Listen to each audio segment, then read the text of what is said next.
at it, first unanimous defensive player of the year, I believe in NBA history. I was going to say, who's going to vote for somebody else? All I'm going to say is, man, get used to this.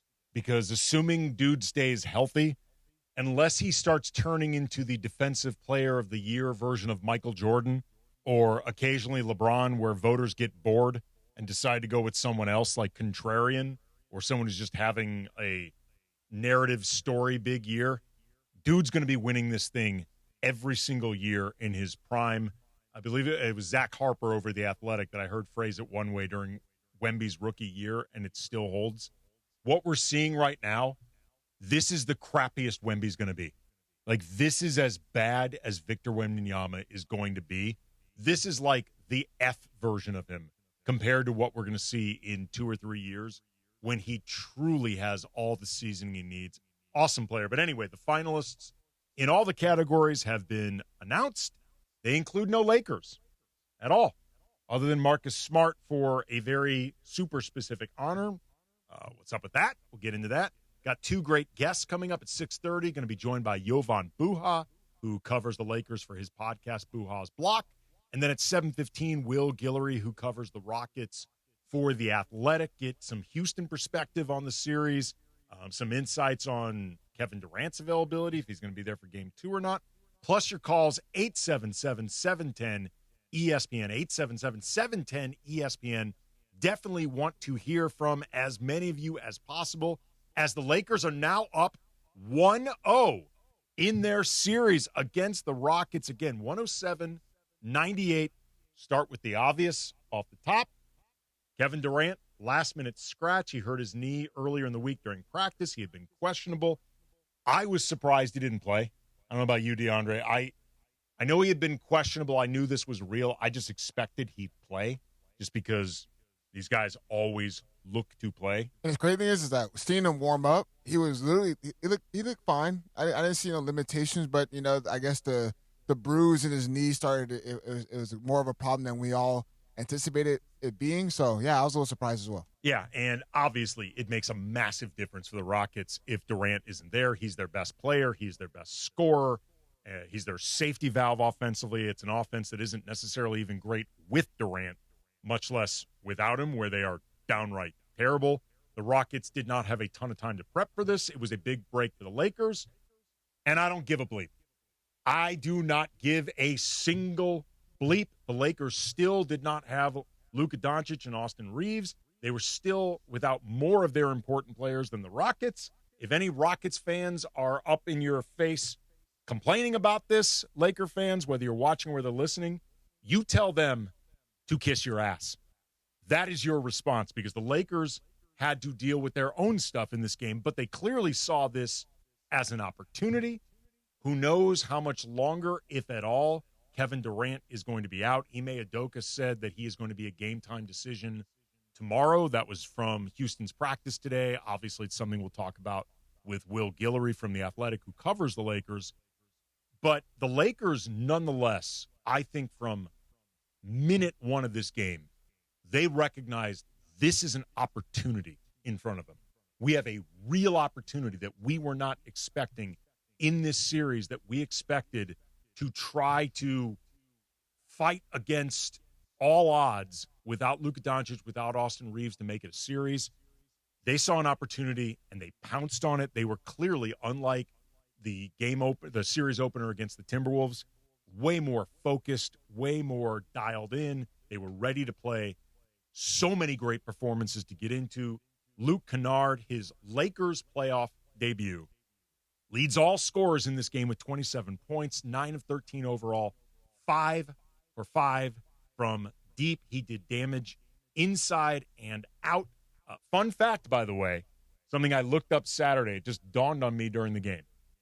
Luke Canard, 27 points in his Lakers debut in the playoffs. Gabe Vincent, who the Lakers traded in order to get Luke Canard, Vincent and a second-round pick, 21 combined points over 10 Lakers playoff games. Like, I kept tripling, quadruple check. I was like, there is no way that's right. Like, I figured it would be something like 27 to 55. Something like that. No chance. Dude, 21 points over 10 games? Hey, KR, we haven't seen it. We saw the same Gabe Vincent, right? In his Lakers tenure. Dude, like, he averaged 2 points a game over his play. I realize a few of those games were him coming back from injury. Like, damn, man. Like, that is nothing. That is 3/4 of a Luke Canard. And that's why the Lakers went ahead in the trade deadline. They pursued Luke Canard, and they were like, this is what they were missing. And if anything, J.J. Redick said during today's practice in El Segundo, this is exactly what he's looking for from Luke Canard, not necessarily in pure production, but in attitude. I have an update. We have constant conversations about that. I think one of the things that just messaging-wise was you shooting 6 or 7 threes a game at 38% for the series is better than you shooting 3 a game at 45%. Like, we need you to shoot. And, it's unlikely he'll go 5 for 5 every game, but, I loved his level of aggression. There were 2 there in the second half where we've seen him turn down those shots, and he was able to have the quick trigger. You got an update for us, Funchy? I do. Big update. Gabe Vincent tonight. 8 minutes, 3 points. Whoa. Huge update. Whoa. 1 of 2 shooting. He had 2 the other night. Who does he think he is, Luke Canard? But Luke Canard, we talked about it all post All-Star break season after they acquired Luke Canard. Like, you could see his immediate impact with this team and the way he juices the offense and creates more options, not just as a shooter, but as a movement shooter and somebody that can put the ball on the floor. He was incredible in this game. DeAndre Ayton, also in his Lakers playoff debut, 19 points, 11 rebounds, a block. I thought he was really disruptive and active on both sides of the ball. He outplayed Alperen Şengün badly in this game. Like, not just in their overall stat lines apiece, but head-to-head. Like, DeAndre Ayton talked about doing backflips to be back in the playoffs. And I know with DeAndre Ayton, there can be skepticism. He says a lot of things, doesn't always back them up. We often take 2 steps forward, 2 steps back with Ayton. But he clearly showed up for game 1. Just game 1. Game 1, dude was ready to play. Alperen Şengün was 4 of 11 from the field when guarded by Ayton in the direct matchup. The Rockets, as a team, when directly matched up against Ayton, 9 of 24 from the field. Like, this was a really, really good game for Ayton. I'm going to talk more about him over the course of the show, but JJ said during practice today, DeAndre Ayton remains the bellwether for how elite of a team the Lakers can be. Like, when he's on his game, that's when they approach elite. For one game, JJ was absolutely correct. Rui Hachimura, 14 points on 6 of 10 shooting, 2 of 4 from deep. He also had 5 stocks, 3 steals, and 2 blocks. Like, that is a career playoff high for stocks for Rui. I thought he was really good on both ends. He made some really critical momentum shots. Jared Vanderbilt, Jake LaRavia, both really solid defensively, disruptive. Vando in particular did a number on Reed Shepherd. And then there's LeBron, man. 19 points, 8 rebounds, 2 steals, and a block. But the 13 assists against just 2 turnovers, that's what jumped out most, man. 8 in the first quarter, which was a career playoff high for any quarter. 10 at the half, tying a career playoff high for a half. He had 9 fourth-quarter points, like, just to make sure the Lakers could close this thing out. But his control of the game was masterful.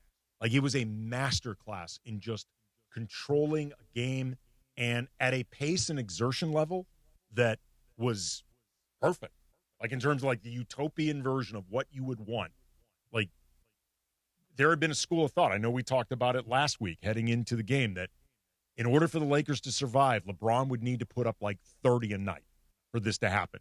And there's going to be games where I'm sure they're going to need more than 19 points, but this was exactly the perfect level of pace and exertion and all of that you would want from LeBron. And, Kevin Durant, if he returns, it changes the math. The Lakers are going to need to score more, all of that.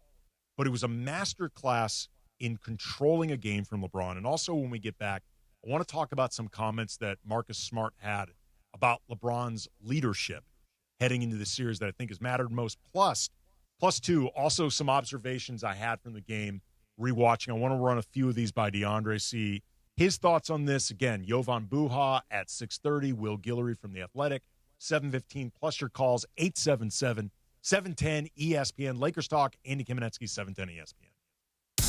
You never know what you're going to get when you wake up with Sedano and Cap. I was walking towards the dude with the face tattoo, and then I moved on the other side of Beto so that Beto was closer to the guy with the face tattoo, just in case the guy with the face tattoo just decided to go all crazy on me. I don't know why you're so scared. There was a stabbing downtown the other day. So you get stabbed. You sound like when my kid gets drilled in Little League. I'd be like, you're good. Take a breath. You're okay. It's the morning show with Sedano and Cap. Weekdays starting at 7 a.m. on ESPN LA. Hey, Laker fans. 2026 is your time to believe in yourself and succeed when you suit up with National University to pursue a career-focused degree. Take your best shot with NU's Believe and Succeed Scholarship and score up to $6,000 annually toward an industry-current bachelor's or master's degree. 4 or 8 week courses, flexible online options, plus free tutoring, career counseling, and more. Apply by July 31st at nu.edu. Terms and conditions apply. Playoff season is here, and the Lakers are driving to the hoop. Valvoline Instant Oil Change will make sure your car is ready to run the full court, too. Stay in your car and get a fast 15-minute oil change. No appointment ever needed. Plus, they top off fluids, replace air filters, check your battery, wipers, and more. Whether you're heading to the game or catching tip-off at home, your car will be ready to go. Visit SoCalOilChange.com for a special offer and to find a location near you. Valvoline Instant Oil Change, championship-level care for you and your car. Individuals and businesses with tax problems, listen carefully. Do you feel like you're losing control of your finances? If you owe over $10,000 in back taxes or have unfiled tax returns, we can help you take back control. The IRS is the largest and most aggressive collection agency in the world, and they can seize your bank accounts, garnish your paycheck, close your business, and file criminal charges. Take control of your tax problem now by calling the experts at U.S. Tax Shield and take advantage of the Fresh Start program and new laws that may allow us to negotiate a settlement for the lowest amount possible. Our team of tax attorneys and enrolled agents can stop collections and get you protected so you can take control of your financial future. U.S. Tax Shield offers a price protection guaranteed quote to get you protected today. U.S. Tax Shield is A+ rated with the Better Business Bureau, so call now. 800-687-5192. That's 800-687-5192. U.S. Tax Shield. 800-687-5192. 710 ESPN. The radio home of the purple and gold and the home of Lakers talk. And the Lakers are going to just hold the ball and win. The Lake Show protected home court and took game 1 over the Rockets. But LeBron knows that was a special night for a separate reason. There's a lot of crazy things that's been going on this year. You know, for me, that was on the floor with my son, like in a playoff game. That's probably the craziest things that ever happened to me in my career. It was just so cool to be out there with him and his brother and sister and his mom in the building and his grandma. That's just insane. My mom get to watch her son and her grandson during the playoffs. That's crazy. Lakers Talk is presented by Hoag Orthopedic Institute. When pain keeps you from doing what you love, Hoag Orthopedic Institute gets you back to you. Visit HoagOrthopedicInstitute.com to get the help you need today. More Lakers Talk with Andy Kamenetzky rolls on.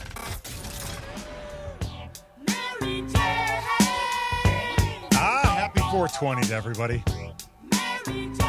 Rick James, shocked to learn that he occasionally indulged in marijuana. It's the lightest thing Rick James indulged in. I know, right?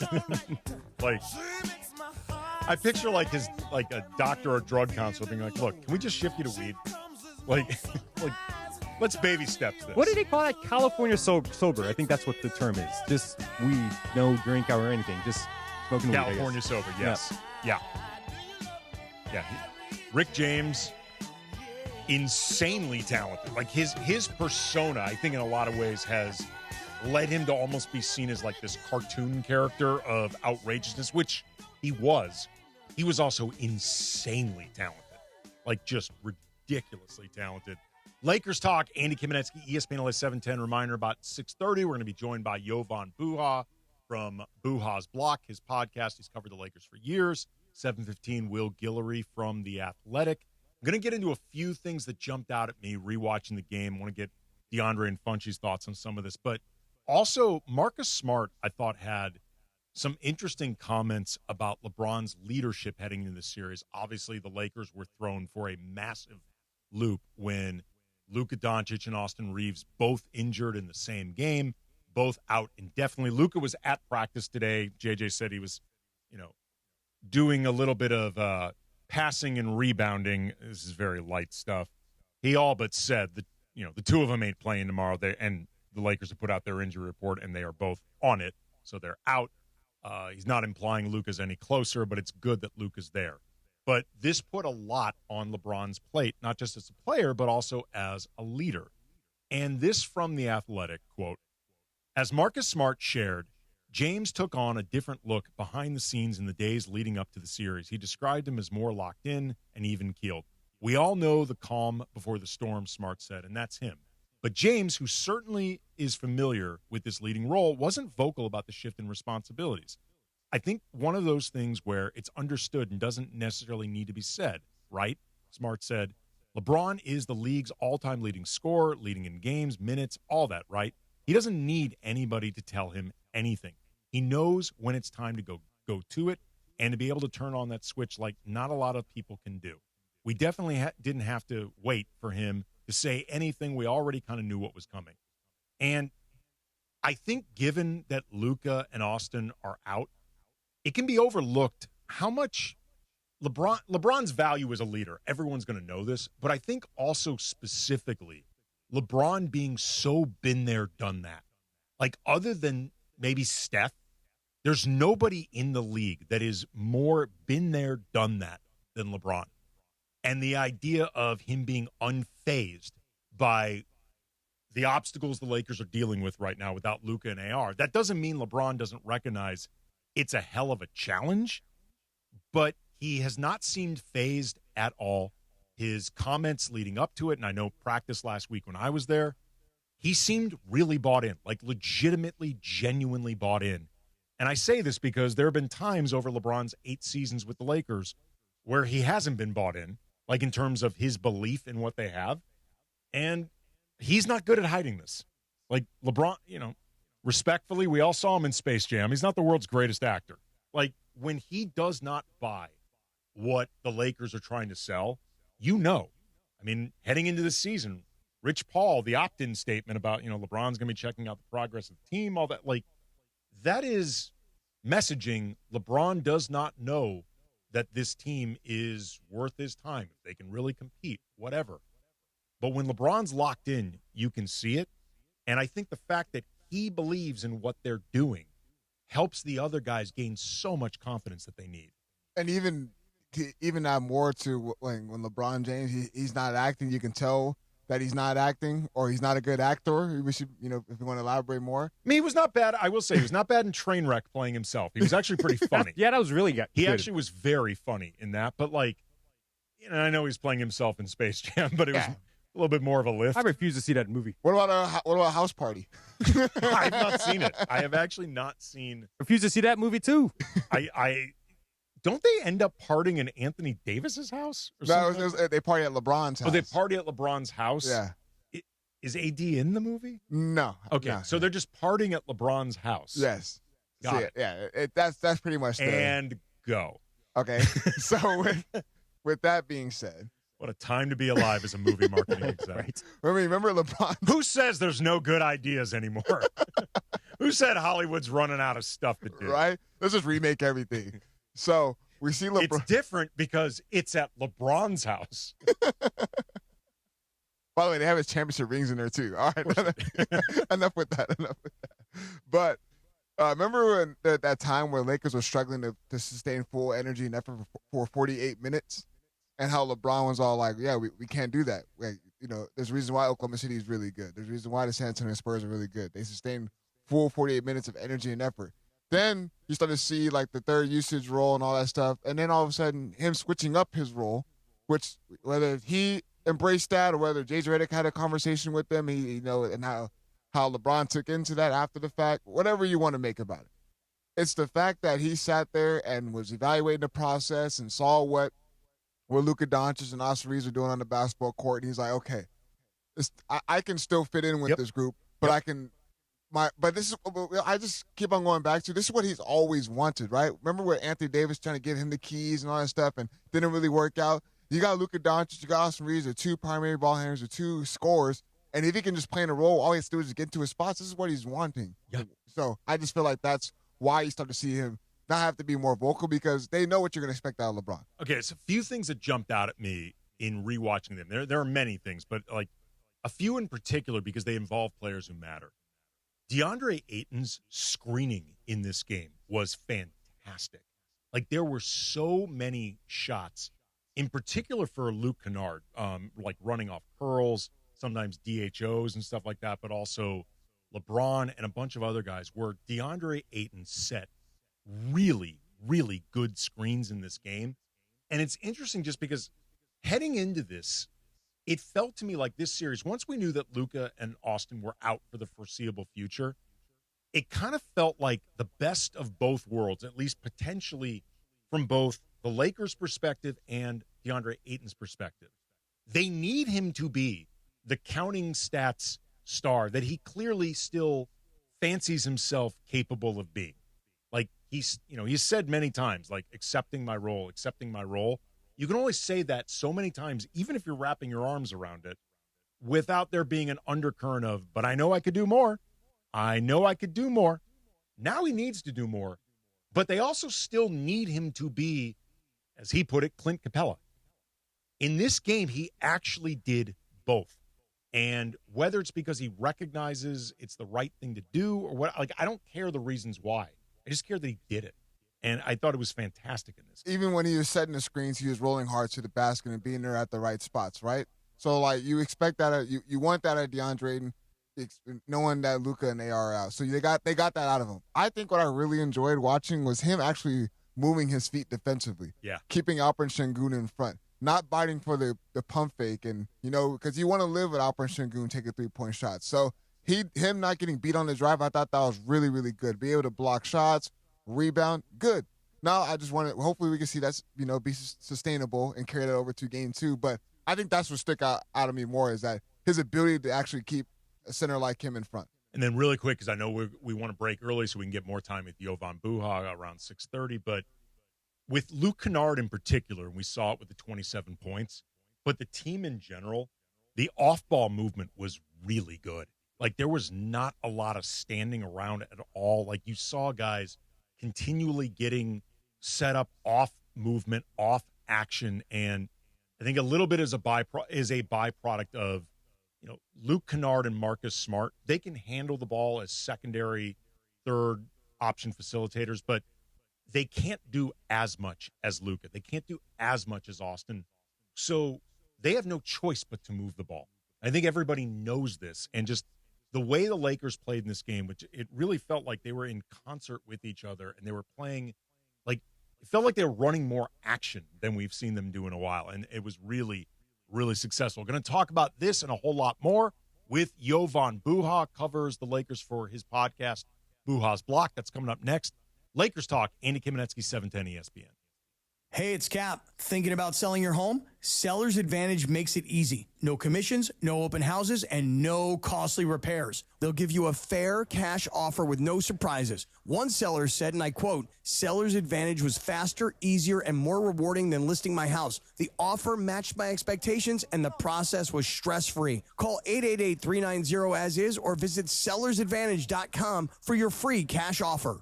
Don't worry, sell happy with Seller's Advantage. Providence Realty, DRE number 019-15-21-2. Every day, women like me go to the doctor for annual checkups for conditions like breast cancer. Early detection saved my life. But women with disabilities face a cruel reality: inaccessible medical facilities and equipment. I went to a doctor's office. I was told it was accessible, but when I got there, I couldn't get through the front door. Our veterans deserve better. Help PVA fight for access at pva.org. Every 40 seconds, a child is reported missing. That's 2,000 children every single day. It's a heart-wrenching reality that we can no longer ignore. Find the Children is a non-profit organization dedicated to helping find missing kids. You can be a part of their mission by donating your unwanted vehicle, running or not. Call 1-800-294-0222. We guarantee that you will receive the maximum tax deduction. We provide fast, free pickup with 24-hour response. Call 1-800-294-0222. Find the Children provides crucial resources to help find missing children and educational materials to teach kids how to recognize and avoid predators. Our recovery programs have a proven track record of reuniting kids with their families. It's time to act. Donate your unwanted or unused car. Help us build a world where every child is safe. Pick up the phone and call 1-800-294-0222. Together, we can bring these kids home safely. This advertisement was paid for in partnership with Cars R Us and Find the Children. More Lakers talk with Andy Kamenetzky rolls on. After the Game 1 win over the Rockets, head coach J.J. Redick knows the playoffs is all about grinding out wins anyway, anyhow. Just thought we were really poised as a team. We had a great next play mentality. Wasn't a perfect game. None of these games are going to be perfect. Got contributions from a lot of people in a lot of different ways and made enough winning plays despite the turnovers and the offensive rebounds.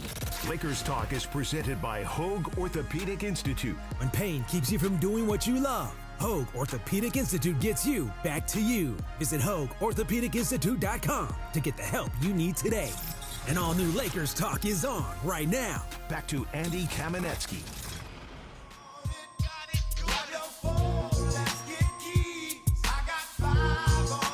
Again, happy 420 to those who celebrate. We are efforting to track down Jovan Buha, Buha's Block podcast. He has covered the Lakers for several years, most recently The Athletic, before he decided to go independent with his podcast, which is awesome, by the way. He does the most. Do you check out Buha's Block? I do, yes. He does these marathon solo shows, Yovan, where he will be taking questions like, super chats. And I guess good for Yovan. He's got a lot of them. These things go like an hour and a half, 2 hours. Oh, man. And it's just Yovan. Like I do a solo show, but I got Funchy and I got DeAndre. Jovan Buha, however, who's joining us right now, the host of Buha's Block, a friend of the show. Always excited to see him. By the way, Buha's Block, they got merch. I've seen Yovan wear a Buha's Block t-shirt at Lakers practice, which I very much respect as a fellow shameless promoter. Yovan, how are you, man? I'm doing well, man. Thank you for having me on. Oh, absolutely, man. So obviously exciting turn of events on Saturday. The Lakers get the Game 1 win. What were some of your biggest takeaways from that night? First and foremost, I think the level of preparation for the Lakers and the tactical and strategic advantage. We found out after the game from Ime Udoka that the Rockets were secretly aware that KD was going to almost certainly miss the game and that they had been planning for a couple of days without any of us knowing, in preparation for Game 1. And it did not look like that. I was shocked to hear that was the Rockets' version of being prepared for Kevin Durant to be out. It felt like they found out, just like all of us, 2 hours before the game that he was going to be out, and they were kind of scrambling. But that was the prepared version of the Rockets. And I just really did not like their game plan on either side of the basketball. Conversely, I thought the Lakers pushed all of the right buttons offensively, the ball movement, the screening, their organized offense. And they also did a really good job of targeting Reed Shepherd, Alperen Şengün, and Clint Capella defensively. And then defensively, I thought they found the right balance with letting DeAndre Ayton play one-on-one against Alperen Şengün and just force him into tough contested jumpers in the paint, but also sprinkling in the random double. They had a couple doubles against Şengün where one of them he retreated and traveled, another one he threw the ball out of bounds. They also mixed in some doubling and trapping against their guys and forced turnovers in other instances. So I just thought the Lakers' game plan and tactical advantage was on display, and I think that gave me the most confidence coming out of the game. But I'd be remiss if I did not speak about playoff LeBron and that masterclass that he put on. 8 assists in the first quarter, playoff career high for him in a quarter, which just based on LeBron's track record in the playoffs is astounding just on that alone. But he was the best player on the floor by a mile, and he controlled every facet of the game when he was out there, nearly had a triple-double. And then Luke Canard in his Laker playoff debut, dropping 27 points, 5 for 5 from deep. And the Rockets just had no answer for him and his ability to target them in a variety of actions. So those were really the three main things that stood out, but have to feel much better about LA's odds of winning the series coming out of game one. Yeah, and obviously a lot of this will be contingent on Kevin Durant's availability for game two. Ime Udoka said he's another game-time decision. There have been reports coming out of Houston's practice today that they think, or at least the people observing think, that Kevin Durant looks better today than he did on Saturday. I know I'm going to talk with Will Gillery from The Athletic about this, his observations. It'll be interesting to see how physically capable Durant is of looking like Kevin Durant if he does play. But if he does, how much do you think the Lakers need to change in terms of either the different matchups, the increased size Durant brings, having to adjust their own rotations and lineups? Like, how much do you think he will alter what they do compared to Saturday?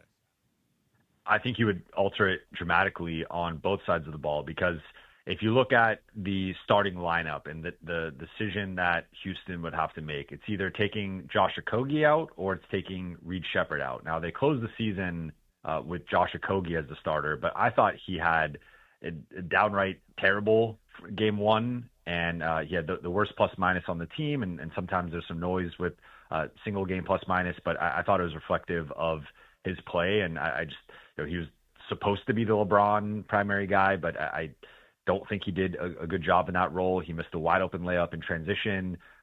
All of their perimeter guys got offensive rebounds. He was the one guy that didn't. So I just felt like he stood out as a guy who was thrust into a role that was above his pay grade. And to me, he's like more of a fringe bench guy on a good team rather than starting and supposed to, to be like the top stopper. So I think if I were Houston, I would probably put KD in for Josh Okogie. But if you put him in for Okogie, you improve dramatically offensively, and I think just you're adding in a 7-footer that Josh Okogie's 6'4", so it's like you're just adding collective size. If you put him in for Reed Sheppard, you obviously lose some offense overall in the sense of not having that additional ball handler out there. But then you're going from Reed Sheppard as a 6'1" or 2 guard to Kevin Durant, and you're getting much bigger on the defensive side, still keeping Okogie out there. So either way, depending on what they do with that fifth starter spot and replacing that player with Kevin Durant, I think they're going to improve, honestly, on both sides of the ball, but there's going to be a dramatic improvement, whether it's like taking away Reed as a target for the Lakers or taking away Josh Okogie kind of as an offensive target where the Lakers just could put Luke Canard on him and not worry about it. I think if you keep Reed Sheppard out there and put KD in for Okogie, now all of a sudden you could potentially start to target Luke Canard, who I think among the starters is the guy that you would probably go after if you're Houston. So, yeah, I mean, we saw it in those two matchups in Houston during the season series where when Kevin Durant was rolling, the Rockets offense looked really good. When the Lakers started blitzing and trapping him and forcing the ball out of his hands, the Rockets just were frazzled and could not run an effective offense. So Kevin Durant is their most important offensive player by a significant margin, and I think we saw that in game one. That is a massive understatement, even as you say he's the most significant. Talking with Jovan Buha, the host of Buha's Block, has been covering the Lakers for years. You should be listening to him. Lakers Talk, Andy Kamenetzky, ESPN LA. Follow, by the way, Jovan on Twitter at Jovan Buha. It's interesting. If Durant does play on Tuesday and you're talking about subs or whatever, if you take out Reed Sheppard, I think they could end up compromising what's already a shaky offense, even getting Durant back, just because I think they need more guys who can handle the ball. But if you're gonna keep Okogie out there, honestly, I would start Tari Eason instead of him. Just 100%. Because if nothing else, you create more size that becomes problematic for Luke Canard if he stays in the starting lineup. And like Tari Eason's a different type of player. Like you can't ignore him in the same way because he's a driver. Whereas like Josh Okogie, you will take your chances on him making threes, and that allows less pressure on Canard defensively. If Tari Eason starts driving on Luke Canard, that's a problem. So, I mean, I would change a couple of things regardless of whether or not Durant is back. Yeah, I would. I mean, to be clear, like I would not start Josh Okogie. I think I would go probably with the Reed Shepherd, KD starting group just to have a little bit more offensive firepower out there. So you're going Reed, Amen, KD, Jabari, and Şengün. But you could also make the case for Tari Eason. Like I did not understand. Like the Rockets did something I will never understand, which is like they made a starting lineup change during a win streak. They had that win streak to close the season where they won 8 in a row. And I mean, Ime just seems to not really like or trust Reed Shepherd because he took Reed Shepherd out of the lineup during a win streak for Josh Okogie. Really quickly, I just don't think Josh Okogie is very good. To put this really quickly in perspective, like if Laker fans think JJ Redick will yank Vando at the drop of a hat, like Vando is the favorite player JJ's ever coached compared to Ime Udoka and Reed Shepherd. Like you were correct. He does not want to play Shepherd at all. Yeah, so but to me, Tari Eason is just a much better version of Josh Okogie. I think Okogie shot 38% on threes. Tari Eason was at 36%, but it was a tale of two halves of the season. He was above 40% for the first half of the season, under 30% for the second half. So he was in a prolonged shooting slump, and he fell out of favor a little bit and moved into a bench role. But to your point, whether it's the offensive rebounding, the cutting, I think he's an underrated slasher with his ability to attack a closeout from the weak side, get to the rim. We saw some of that in that fourth quarter when he got going a little bit, 7 for 7 from the floor. He's just so much more of a threat than Josh Okogie, to say nothing of the other facets where he's a bigger, more athletic player. He's a better rebounder on both sides of the ball. So, yeah, I mean, I think Josh Okogie's been put in a spot. Not to make this whole entire segment about Josh Okogie, I just think it really stood out to me that, like, he kind of looked like the odd man out there of a guy who should not be on the floor. And if you replace that with Kevin Durant and more Tari Eason minutes, I do think that shifts just a lot more talent and skill on the Houston side compared to what they had in Game 1. Talking with Yovan Buha, covers the Lakers on his podcast, Buha's Block. He's covered the team for years. Give him a listen. Follow him on Twitter at Yovan Buha. Lakers Talk, Andy Kamenetzky, ESPN LA 710. What do you think are the most replicatable elements of how the Lakers performed in Game 1? And what do you think might have been more one-offs? I think a lot of it was, I think, transferable into Game 2. I think the offensive intentionality and purpose, the Lakers were, again, running a lot of these side-to-side actions and flowing into different things where it would be a pick and roll into a DHO, into a wide pin down, and it was just beautiful offense. And all 5 guys were involved. I thought it was nice to see that all 5 starters scored pretty early on in the game, and you saw like Rui and DeAndre, 2 guys whose motors can fluctuate at times. Both guys were dialed in and play. Like I thought that was Rui's best defensive game of the season. He was really and good. I thought that was one of DA's best games of the season as well. So like both of those guys giving the performances that they had really stood out to me on film. So I think I don't know if you can count on both of those guys playing at their absolute hardest for all 7 games or however long the series goes, but that is something that is in their control to a degree. And as long as you are continuing to pepper them with offensive opportunities, I think you will see the best version of those guys.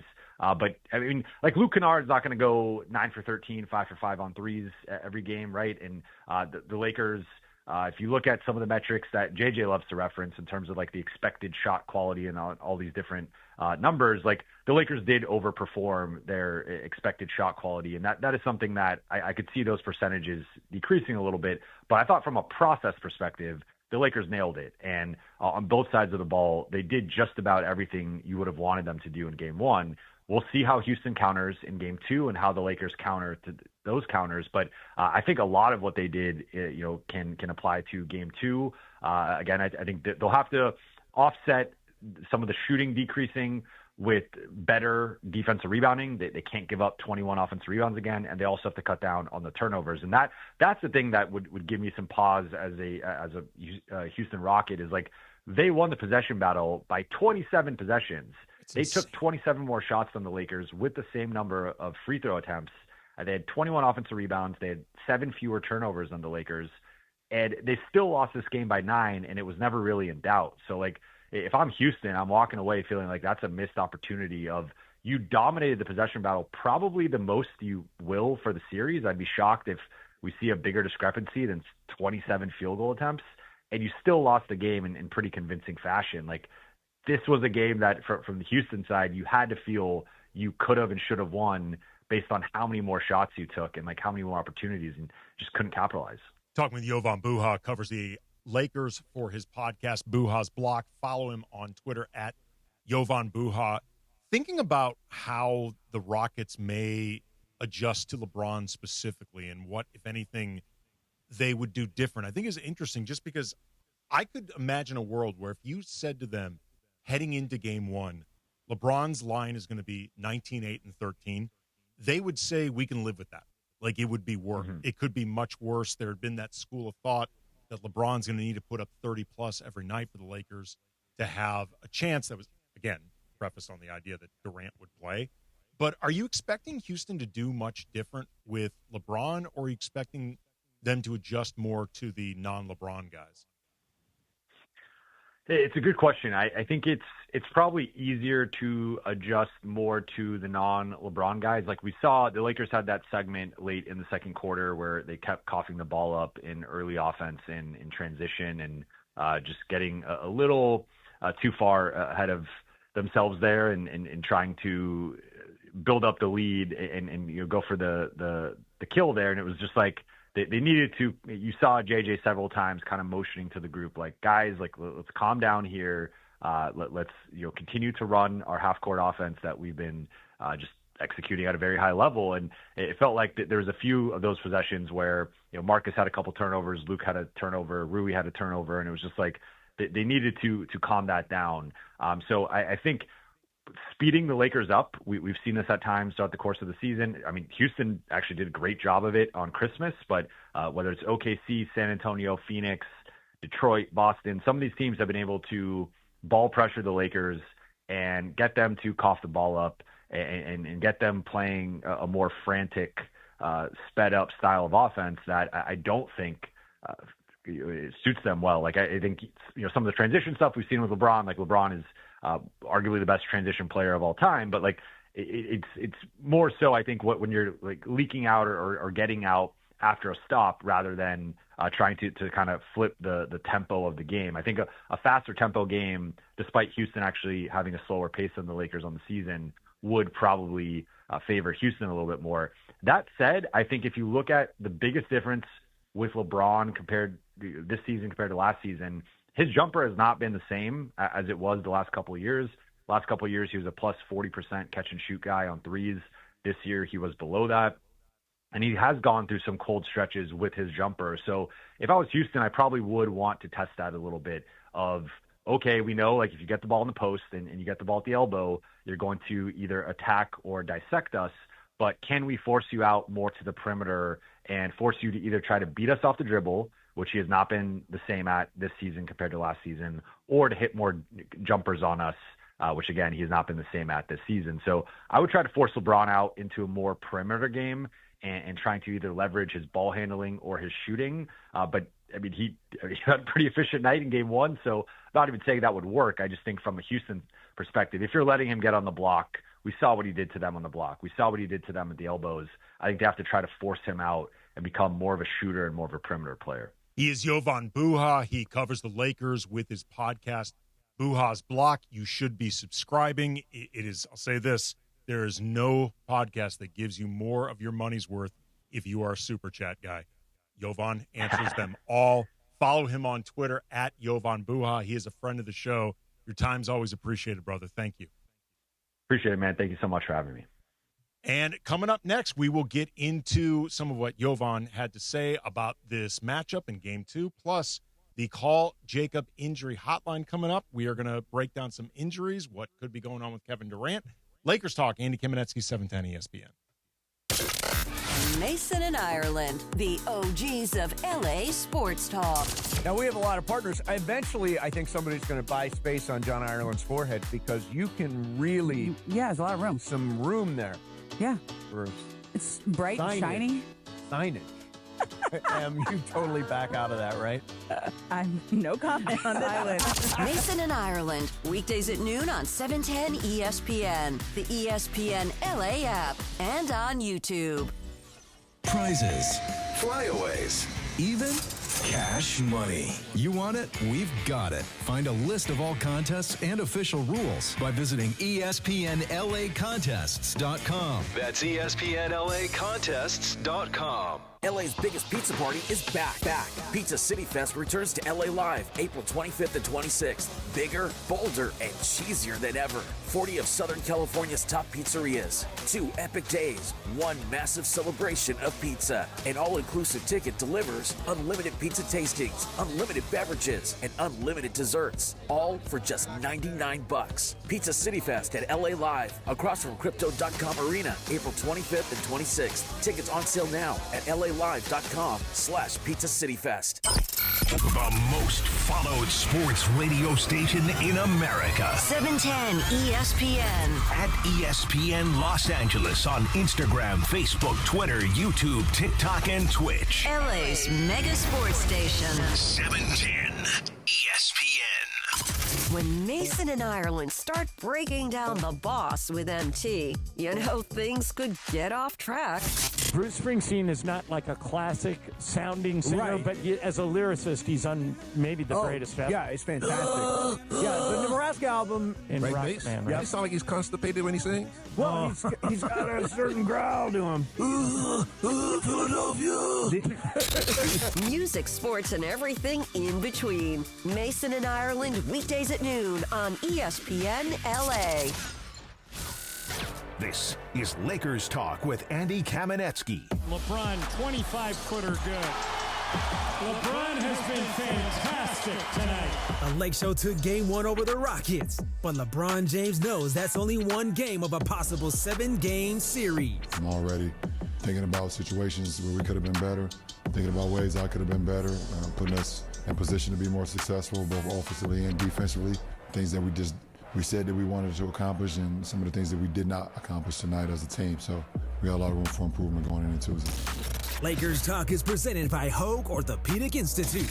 When pain keeps you from doing what you love, Hoag Orthopedic Institute gets you back to you. Visit HoagOrthopedicInstitute.com to get the help you need today. Now back to Lakers Talk with Andy Kamenetzky.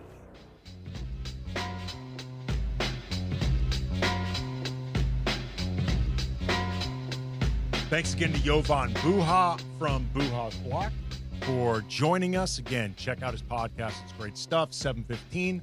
Going to be talking with Will Gillery from The Athletic. Covers the Rockets, get some Houston perspective. But it is time for the Lakers Talk Injury Report, brought to you by the Call Jacob Injury Hotline, the only number LA trusts after an accident. 800-345-6789, 800-345-6789. Easy to remember. If you are ever in an accident, your brain's scrambled, you can't remember anything. I've been there before. This is a number that's super easy, 800-345-6789. And we are joined by the man behind that phone number, Jacob and Ronnie, massive Lakers fan, as well as is it fair to say, partner of the Lakers, sponsor of the Lakers? How would you put this? I think all of those, my friend. Fanatic and, a proud partner of the Lakers. Absolutely. Well, they got the Game 1 victory that they wanted on Saturday, Jacob, and the Lakers injury report right now is clean. Everyone that you would expect to play, other than, obviously, Luka Doncic, Austin Reeves, we knew they'd be out for a while. They are all going to be present and accounted for tomorrow, and then there's still the mystery about Kevin Durant. Ime Udoka said today during practice, Jacob, he is a game-time decision. Well, it's pretty amazing. I think when we all, went to bed on Friday, we didn't think that the Rockets are going to have to deal with what we've been dealing with, which is to have their superstar out. But, having, Kevin Durant out on Saturday, it could have gone one of two ways. Either the Lakers would have came out and they would have been sluggish, and they would have said, no Kevin Durant, so we don't have to play hard. But, to our beautiful, beautiful excitement, they came out and they played an amazing game. We couldn't have had a better, showing for a game one at home in order to throw the first punch. And, being up 1-0, having listened to everybody saying about how we're going to get swept, was a good way to have the confidence, I'm sure, of not only the fans, but even the players knowing that, next man up and playing hard, that this team really can try and extend this series as much as possible, hoping to get, Luka back. And I think as we all sit here going into game two, you really have to look at it as a 0-0. You can't think that you're up one and you're happy you got one. You were supposed to get it at home, even though we're shorthanded. So I'm really excited about tomorrow night's game and to see how we come out and whether we're going to come out and, clean up some of those mistakes that was in the first game, allowing Amir Thompson to get those really, really easy 3-footers and 4-footers. I mean, you can tell Houston's not a great outside shooting team without Durant. So, I'm excited to see what kind of adjustments we make for game two. And talking, obviously, with Jacob and Ronnie, this is the Lakers Talk Injury Report brought to you by the Call Jacob Injury Hotline. What I really loved about the way the Lakers handled game one, and beyond the fact that they won, it felt like they recognized an opportunity. Like, Kevin Durant is not playing in this game. We are shorthanded. We don't know how much longer they're going to be shorthanded, but the smart money would be on them being shorthanded less than us. We need to pounce on this. And that was their energy from minute one. You're 100% right. And I think you got to keep that energy and you got to go in there game two. And I think the mindset for the Lakers has got to be that the pressure now is on the Rockets. Everyone's been talking about how the Rockets should destroy the Lakers and win every game and move on. And right now they're on their heels. And being down 1-0, the Lakers have to, take advantage of the pressure having moved on to them and come out and play a really, really hard game because, whether Kevin Durant is playing or not, it's still an opportunity. We were able to get the 4th seed that, we talked when I was in the studio. We didn't even know whether we're going to stay at 4 or we're going to go to 5. So the fact that you have that home court advantage, you have this amazing crowd, at Crypto behind you, you got to continue that energy and hopefully be able to get game two before you go back to Houston. Yeah, and this is a massive opportunity. We're still waiting to find out with Kevin Durant. He's a game-time decision. Reportedly looked a little bit better than he had in Saturday's warm-ups when he ultimately couldn't play. But either way, they have beaten recently, Jacob, the Rockets with Durant. They've beaten him without Durant. They've beaten him with Şengün, without Şengün. Like, I know those games they had Luka and Austin, but nonetheless, this is, again, a real opportunity to flip this series. I know you're going to be watching. I assume you're actually going to be in the building tomorrow, game two, correct? Absolutely. I'll be there, excited to be there with the family, cheering them on, and just really excited to see how JJ is going to build on his schemes from game one to game two, because even if Durant is in, coming off of any type of injury, you can't assume that he's going to go from not being able to play one day and then the next day he's 100%. So if you throw that aggressive defense in the scheme, that they threw at them in that back-to-back that they played earlier, and throw Kevin Durant off, I think you're going to be able to, steal game two as well. And I'm really excited to see them do that, hopefully. He is Jacob and Ronnie. This is the Lakers Talk Injury Report brought to you by the Call Jacob Injury Hotline, the only number LA trusts. After an accident, 800-345-6789, 800-345-6789. Great to hear from you, man. Thank you. Great talking to you, and go Lakers.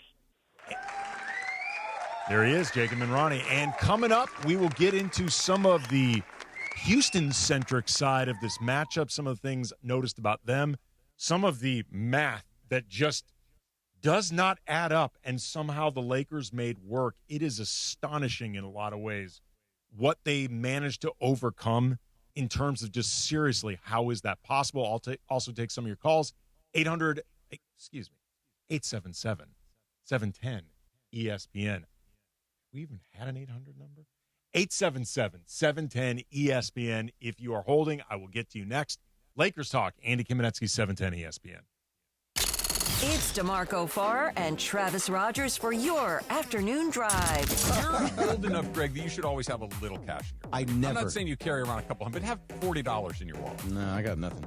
Always. Oh, always, right? Always, yeah. Yeah. He uses an app for his laundry. Again, not upset by this. I got nothing to add to that. You're right. You win. DeMarco and Travis have taken over Afternoon Drive. Weekdays starting at 3 p.m. on 710 ESPN. Day 1, diagnosis day. The hardest day. The day you hear, I'm sorry. This is a type of blood cancer. but day 1 is just one day. At the Leukemia and Lymphoma Society, we are here to help you move past day 1. On day 45, I discovered an online community who shared great tips for in-treatment care. I missed a lot of school during treatment, and LLS helped me keep up. We are here for you. We exist for everyone fighting leukemia, lymphoma, myeloma, and other types of blood cancer. On day 185, LLS helped me file my insurance claims properly.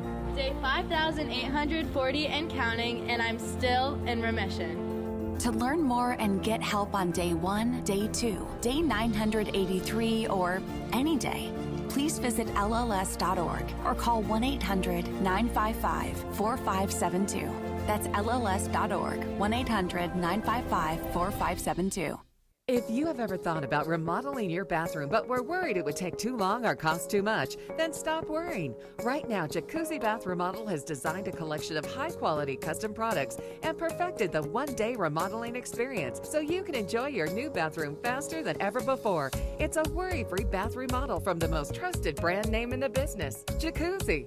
A jacuzzi bath system fits in your existing tub space. It's a no-mess installation with an amazing style selection, factory-certified installers, and a limited lifetime warranty. Call 800-717-4599. That's 800-717-4599 right now and get 50% off installation with no interest and no payments for 12 months. Replace that old bathtub today with a walk-in shower for a safer bathing experience. If you have lived in your home for over 15 years, it's time to remodel your bathroom. For a virtual or in-home appointment, call 800-717-4599. That's 800-717-4599. 800-717-4599.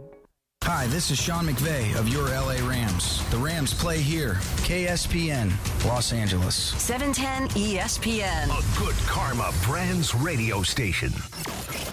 710 ESPN. The radio home of the purple and gold and the home of Lakers talk. And the Lakers are going to just hold the ball and win. The Lake Show protected home court and took game 1 over the Rockets. But LeBron knows that was a special night for a separate reason. There's a lot of crazy things that's been going on this year. For me, I was on the floor with my son, in a playoff game. That's probably the craziest thing that's ever happened to me in my career. It was just so cool to be out there with him and his brother and sister and his mom in the building and his grandma. That's just insane. My mom get to watch her son and her grandson during the playoffs. That's crazy.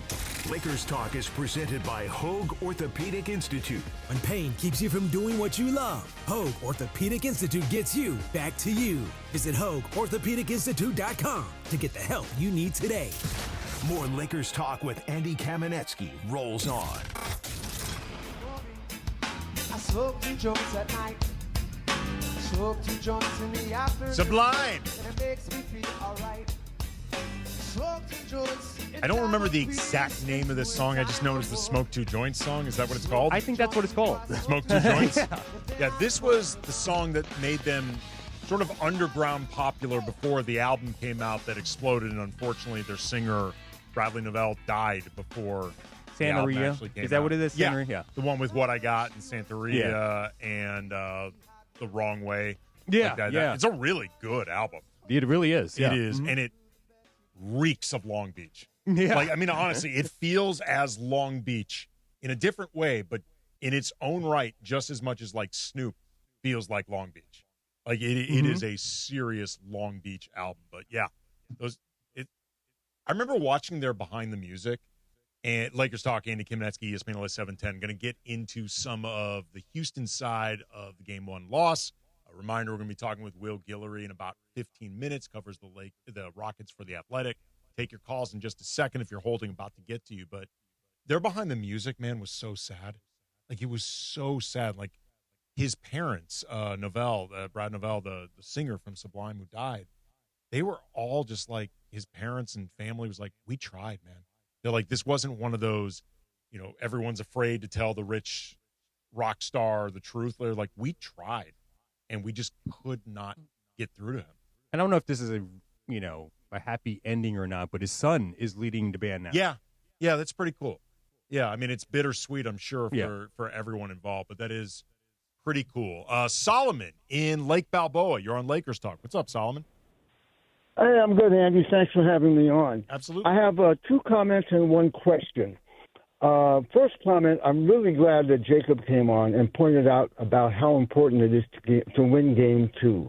Reason being is when you win Game 1, but you lose Game 2, the visiting team got what they wanted. They still got their split. Psychologically, they're happy as a lark going back to Houston with a split. So very important to try to take Game 2 if you can. Second comment, the old hackneyed phrase, the D will set you free. Isn't it interesting in Game 1? I know the Lakers shot well and there were other aspects of the game that were good, but that defense, man, they held them under 100 points, which leads to my question.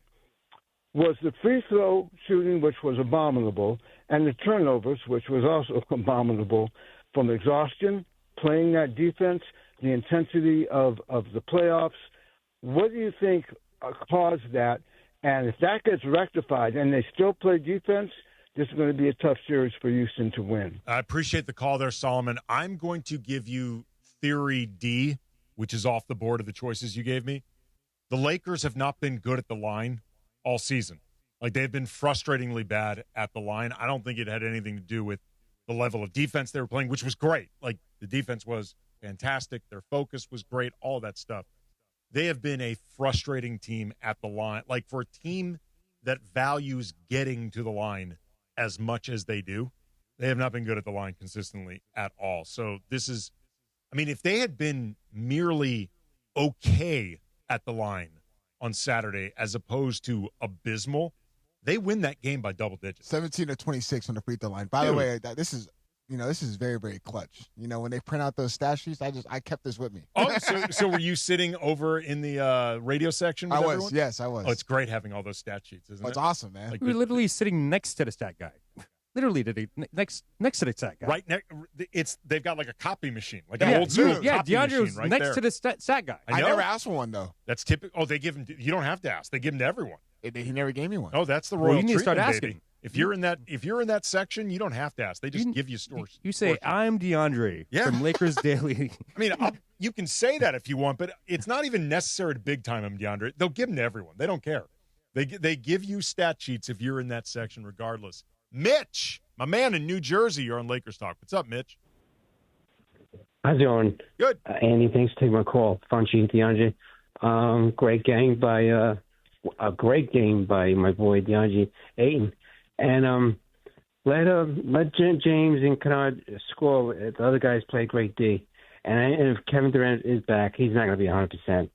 So I like our chances in this round. Yeah, appreciate the call there, Mitch. It'll be interesting to see if Durant plays, and that's something I'm going to talk about with Will Gillery in about 10 minutes, covers the Rockets for The Athletic. Just what version of KD can be realistically expected if he's back, but it's hard to believe he'll be 100% if he had to miss Game 1 over this. I mean, even 75% of Kevin Durant, 80% will make Houston's offense a hell of a lot better than what we saw.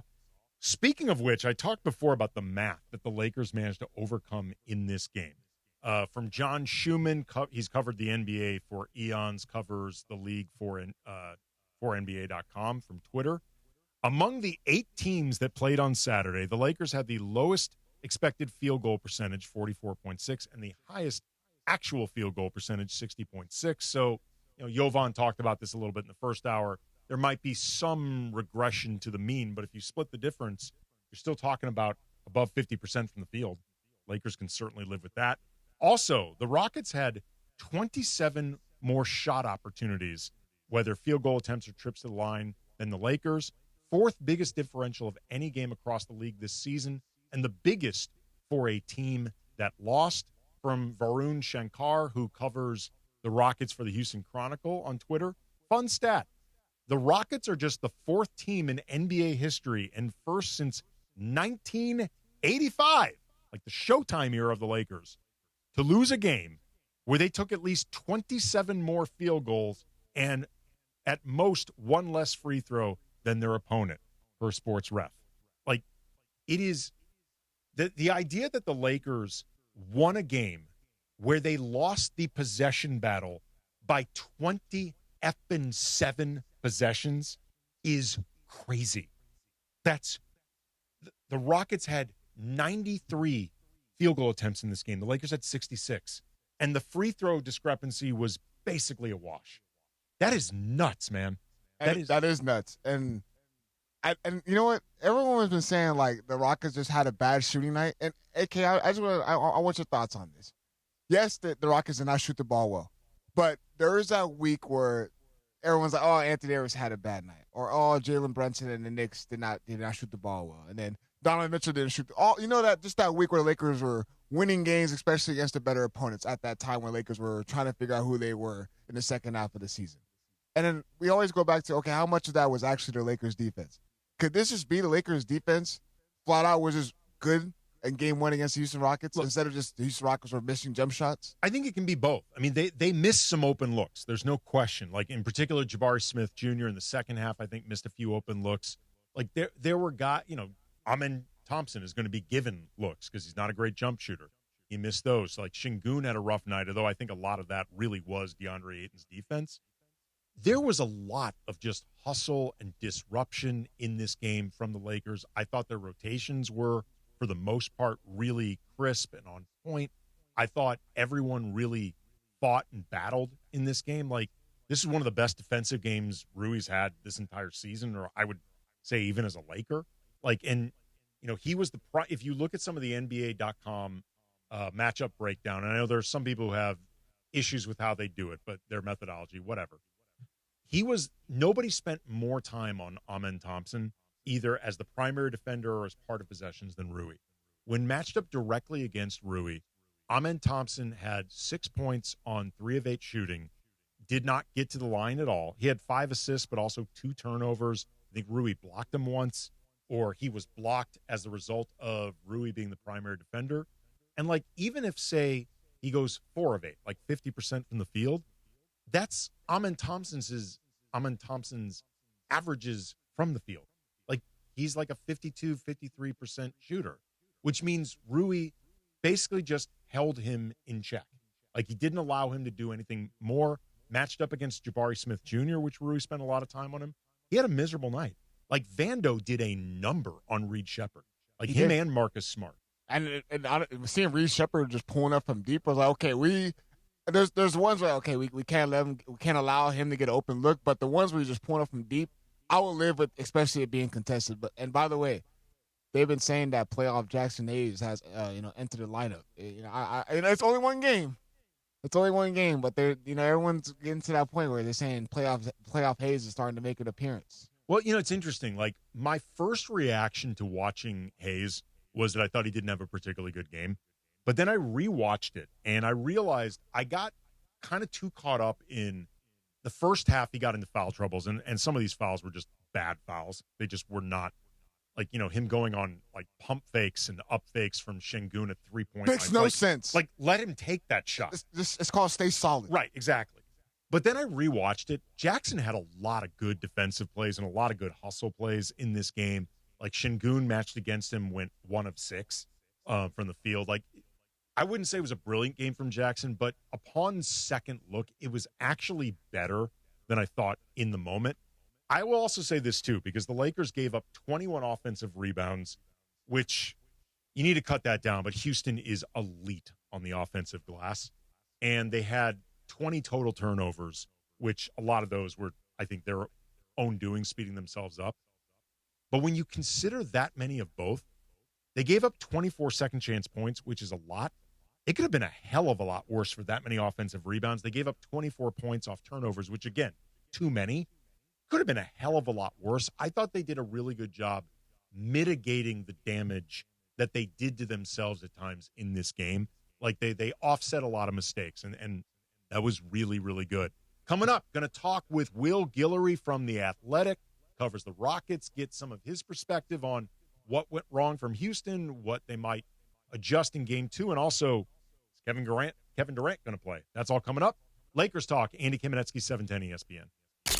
It's DeMarco Farr and Travis Rogers for your afternoon drive. When was the last time you guys had Kool-Aid? Oh, forever. Ooh, it's been a while. I haven't had it in 30 years. It's been a while. I think it was some restaurant that sold it. It was a soul food joint, and they did have Kool-Aid. Did you order it by color or flavor?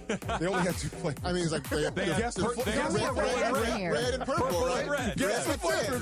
Those are the only 2 that matter. DeMarco and Travis have taken over Afternoon Drive. Weekdays starting at 3 p.m. on 710 ESPN. Is it time to downsize? Selling your home doesn't have to be a hassle. With Seller's Advantage, skip commissions and costly repairs. Get a fair, competitive cash offer without worrying about the details falling through. Chris Chavez, a real customer, says, quote, Seller's Advantage offered me more than I expected. The process was fast, easy, and much better than using a realtor, end quote. Call 888-390-AS-IS or visit sellersadvantage.com for your free cash offer. Don't worry, sell happy with Seller's Advantage. Providence Realty DRE number 019152112. Families are struggling with homelessness. This is reaching unprecedented epidemic levels. Children suffer the most. We at For the Need give these children the discipline, the mentorship, the life skills, and hope. My name is Isaiah. My name is IJ. My name is Grace. My name is Celeste. I have been living in shelters. We don't know when we will have to move. We've always had to start over. It's hard to have long friendships when you're constantly moving from place to place. But now at For the Need Foundation, I am around people that believe in me, have taught me about my character, given me hope, and I am now excited by my future. For the Need teaches me resilience, teamwork, life skills, gratitude, hope. With your monthly donation of $19, you'll pair a kid like me with a mentor, and you'll receive our limited edition For the Need tote bag. Go to For the Need, For the Need, fortheneed.org today. With your monthly donation of $19, you'll receive a tote bag as a token of our appreciation. Donate today at fortheneed.org. Individuals and businesses with tax problems, listen carefully. Do you feel like you're losing control of your finances? If you owe over $10,000 in back taxes or have unfiled tax returns, we can help you take back control. The IRS is the largest and most aggressive collection agency in the world, and they can seize your bank accounts, garnish your paycheck, close your business, and file criminal charges. Take control of your tax problem now by calling the experts at U.S. Tax Shield and take advantage of the Fresh Start program and new laws that may allow us to negotiate a settlement for the lowest amount possible. Our team of tax attorneys and enrolled agents can stop collections and get you protected so you can take control of your financial future. U.S. Tax Shield offers a price protection guaranteed quote to get you protected today. U.S. Tax Shield is A+ rated with the Better Business Bureau, so call now. 800-687-5192. That's 800-687-5192. U.S. Tax Shield. 800-687-5192. More Lakers talk with Andy Kamenetzky rolls on. After the Game 1 win over the Rockets, head coach J.J. Redick knows the playoffs is all about grinding out wins anyway, anyhow. Just thought we were really poised as a team. We had a great next play mentality. Wasn't a perfect game. None of these games are going to be perfect. Got contributions from a lot of people in a lot of different ways and made enough winning plays despite the turnovers and the offensive rebounds. Lakers Talk is presented by Hoag Orthopedic Institute. When pain keeps you from doing what you love, Hoag Orthopedic Institute gets you back to you. Visit HoagOrthopedicInstitute.com to get the help you need today. And all new Lakers Talk is on right now. Back to Andy Kamenetzky. So what, we get drunk.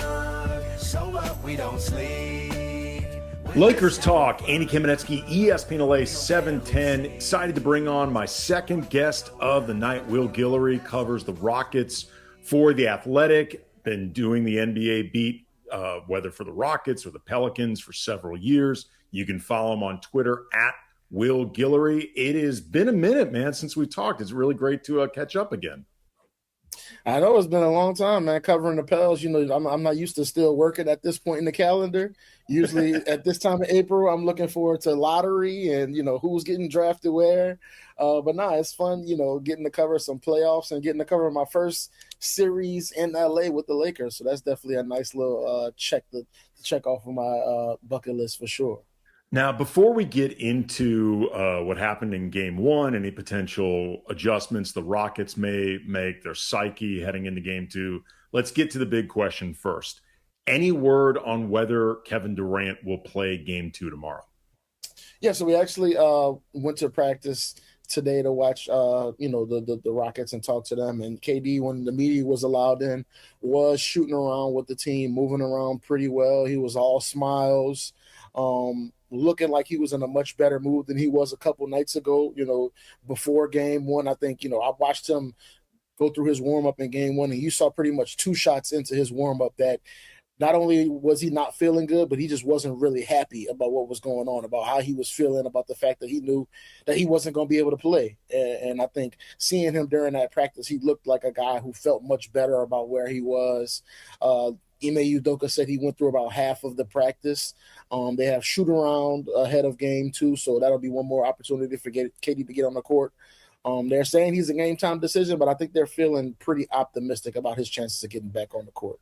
If KD is back tomorrow, how physically compromised, if at all, do you expect him to be? Like, do you think it's a situation where it's the playoffs, if he can play, he will, or they're looking for a version that really is not compromised? No, I think that's the big thing that Ime Udoka kind of talked about, you know, ahead of KD missing Game 1. He made a point of saying this isn't a pain tolerance issue. This is a mobility issue, which is why they held him out in Game 1. They just felt like he couldn't move. He couldn't cut the way he's used to, just because of where he got hit on that knee. It wasn't necessarily on the kneecap. It was right above the knee and the patellar kind of area. So, that's a little bit tougher to come back from immediately. So it's, like I said, it's not as much of a pain issue. It's more about just him being able to move around and feel the way he usually does on the court. So having these additional days off will help. But yeah, I think, I don't think he'll be 100% going into Game 2. I think, he still had, some bandages on that knee when we saw him working out today. But like I said, I thought he was moving around much better in that practice than he was a couple days ago. So I think he won't quite be 100%, but he'll still be able to do a lot of the stuff that we're used to seeing Kevin Durant do. Talking with Will Gillery, covers the Rockets for The Athletic. You can follow him on Twitter at Will Gillery. Andy Kamenetzky, Lakers Talk, 710 ESPN. Now to the game itself on Saturday. Obviously, the Rockets without KD are a much different team, but even by those standards, a lot of issues emerged. What jumped out at you most in terms of just how this game went down from the Rockets' perspective? I mean, I just thought, the offensive efficiency was just in the tank. And obviously, it wasn't going to be the same without Kevin Durant. We know how not only individually great he is, but how important his presence is just to open up the court for everybody else in Houston. So obviously there was going to be a step back, but we're talking, they shot 37% from the field. They grabbed 20 offensive rebounds, got 10 steals, and still couldn't get to 100 points. So that lets you know how bad it was for them on offense. They got plenty of chances to get out on the fast break, to get some open jumpers. Alperen Şengün got a whole lot of shots in the paint, and they just couldn't get any of them to go down. I mean, Şengün had a bad shoot night. Amen Thompson was inefficient. Jabari Smith was inefficient. It was basically everybody other than Tari Eason was kind of off in that game. And, of course, Durant plays a big role in that. Them just not being really prepared, I guess, mentally for Game 1 played into that. I thought that the Lakers did a great job with their game plan coming in. You saw the way they were flooding the paint whenever Alperen Şengün was trying to post up or get ISOs. They weren't allowing Amen Thompson to get a bunch of those easy dunks around the basket, off of passes from Şengün. So, yeah, I mean, this is what J.J. Redick been doing with this team all year, making sure they're prepared, making sure they're in lockstep defensively. But yeah, I really think the Rockets just did a poor job of making shots, getting spacing on offense, and kind of just getting comfortable throughout the game. It felt like they were always kind of behind the 8 ball and what they were doing. It felt like everything they were doing was just more difficult than it needed to be. And I think they're just going to come in with a better mindset in game 2. Obviously, having KD will help. But it just felt like, with some of the stuff the Lakers are throwing at them, they just weren't quite ready for it, which was kind of surprising. I planned to ask you about Alperen Şengün anyway, so now's as good a transition as any. You noted he had a very difficult time in this game, talked about how flooded the Lakers' paint was. DeAndre Ayton, at least in one game, won that matchup pretty decidedly. What do you think Şengün and the Rockets can do differently in this game? I guess whether KD is back, but even if he isn't. Yeah, I think that's the one thing about these 7-game series where you can kind of catch somebody off guard on a one-night type of thing where you put the right game plan in. But I think it's going to be a big test for Şengün and this coaching staff to kind of evaluate where some of these double teams are coming from with the Lakers, how they're trying to guard Alperen Şengün, when there are going to be opportunities for him to attack or find others. And I think that's what makes Şengün so special at the center position, not just how often he's able to get shots in or around the paint, but his passing vision, right? The way he sets up Amen Thompson, the way he finds Jabari Smith on the perimeter, Reed Shepherd. So, yeah, I think that's the big thing for Şengün, is just making the right reads.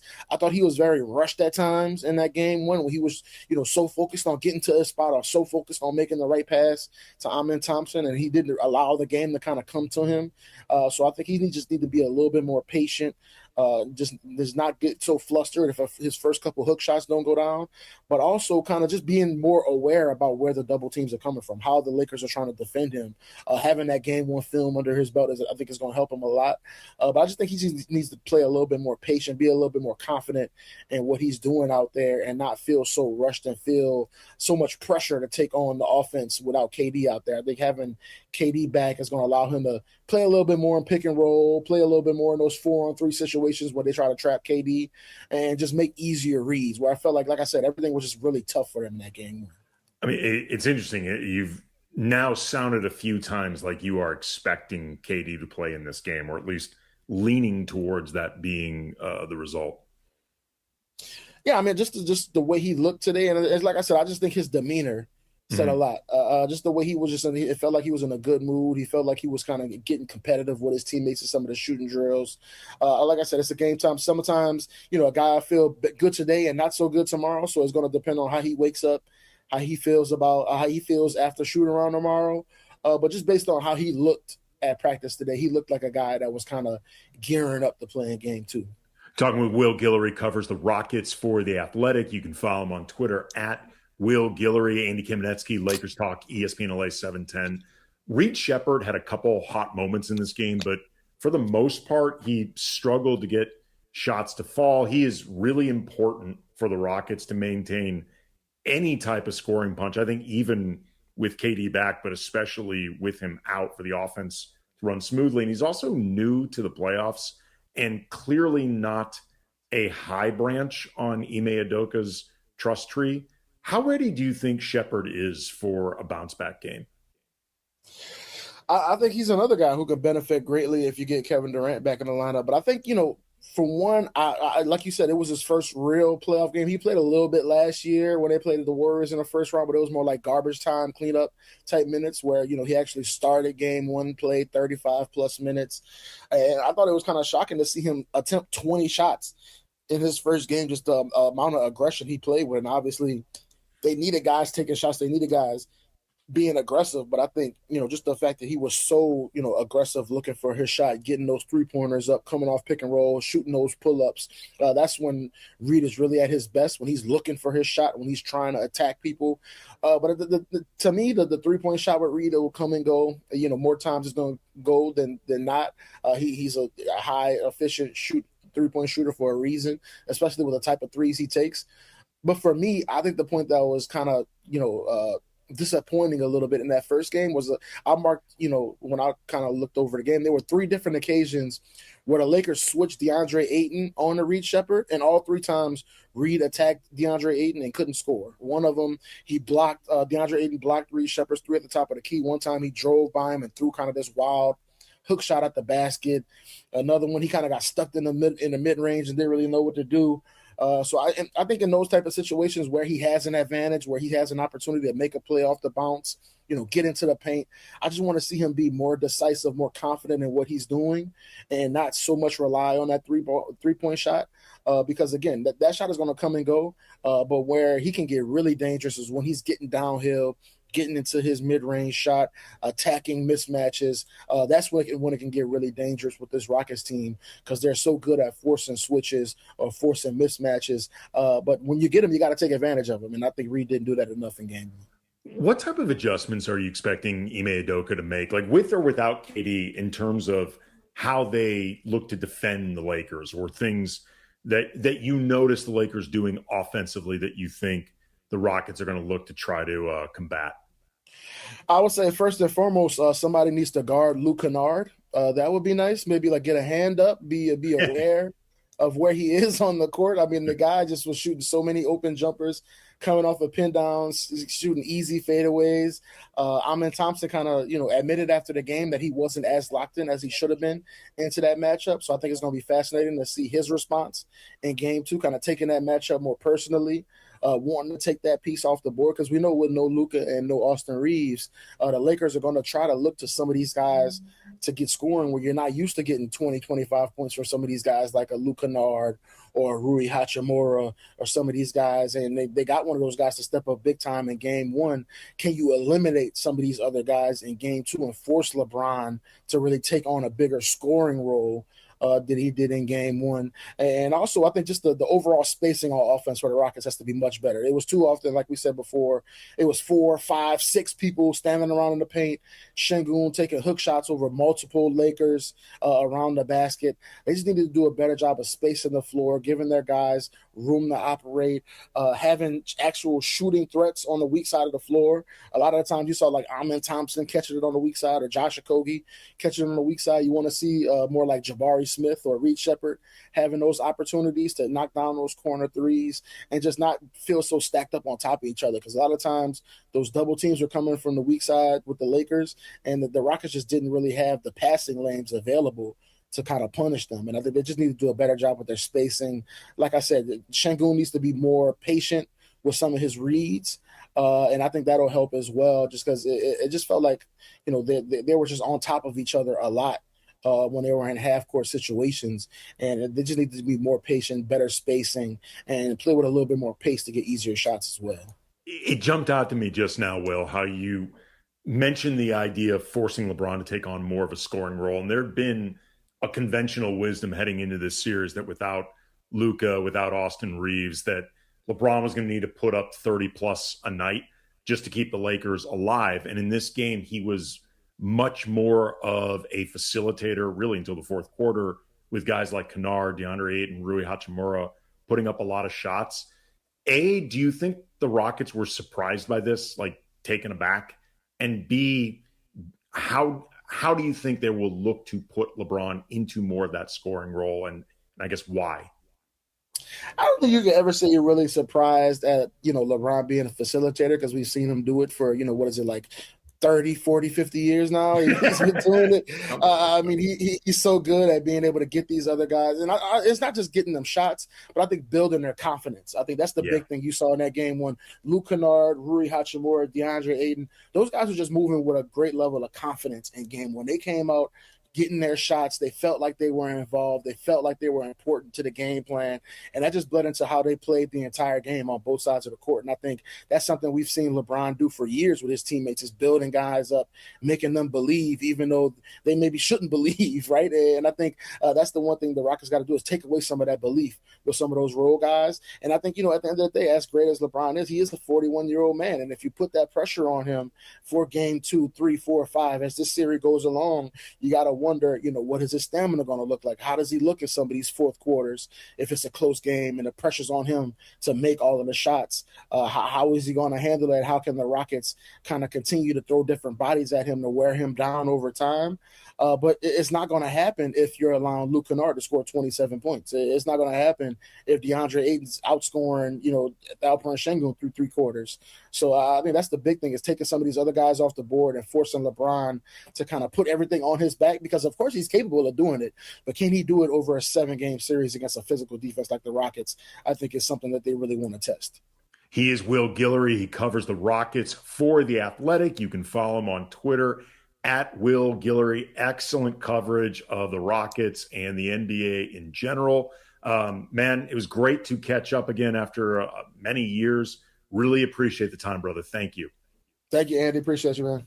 And coming up, we will react to some of Will's thoughts on the Rockets and also Kevin Durant potentially being back for Game 2. That's all coming up next. Lakers Talk, Andy Kamenetzky, 710 ESPN. You never know what you're going to get when you wake up with Sedano and Cap. I offered to share my room last night with DeAndre. Oh, boy. Yeah, after the post-game show, I was like, DeAndre, he's like, man, Cap, I need a room at the East Central. I said, come stay with me, pal. Here, I'll give you a key. I'll be sound asleep. Chocolate decadence, baby. I'll even create like a row of pillows in between the beds. So I got What's this wrong? half, He didn't you want to got do that it? half. Was he afraid? He was afraid. It's the morning show with Sedano and Cap. Weekdays starting at 7 a.m. on ESPN LA.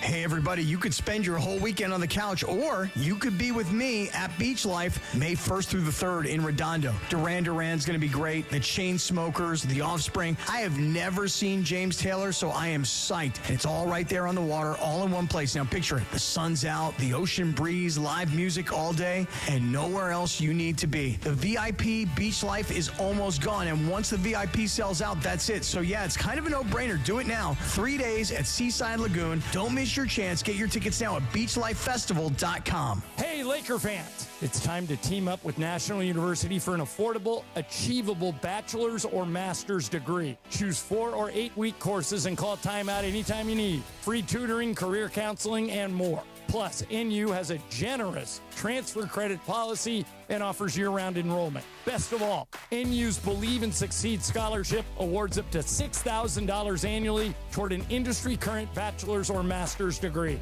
Apply by July 31st at nu.edu. Terms and conditions apply.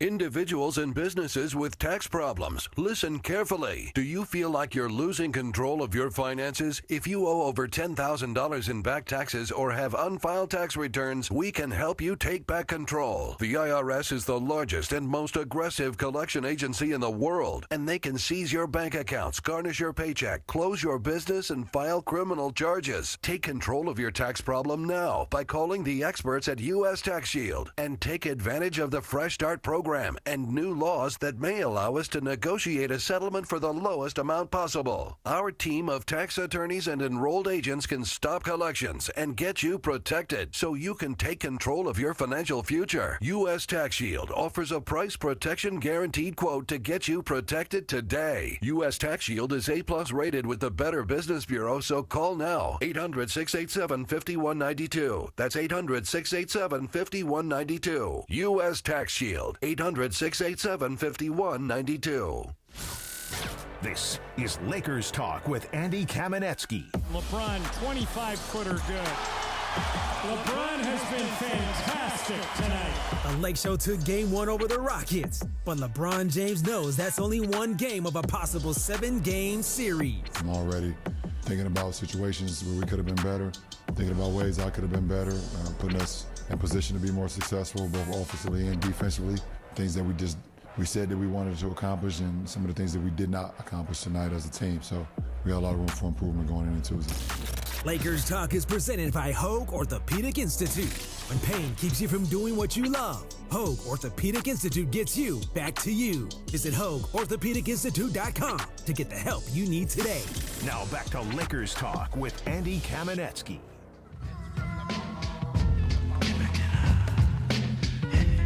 Cypress Hill. Wouldn't be a 420 playlist without them. No. They are on the Mount Rushmore of 420. Be Real is a presence at Laker games. Yes, he is. Oh, he's like a LAFC, big- everywhere. Yeah. Everywhere around the city. Be Real is a big time sports fan. He's an LA guy like Cypress Hill. They were an LA group. Mm-hmm. They still, I remember Lakers Talk, Andy Kamenetzky, ESPN LA 710. Thank you to Will Gillery from The Athletic, covers the Rockets, for swinging by. Get into a few more thoughts about what happened in Game 1, what might happen in Game 2, and also Will Gillery's sense that Kevin Durant may end up playing in this game. He feels like it's trending that direction. I remember when Cypress Hill had their first album out.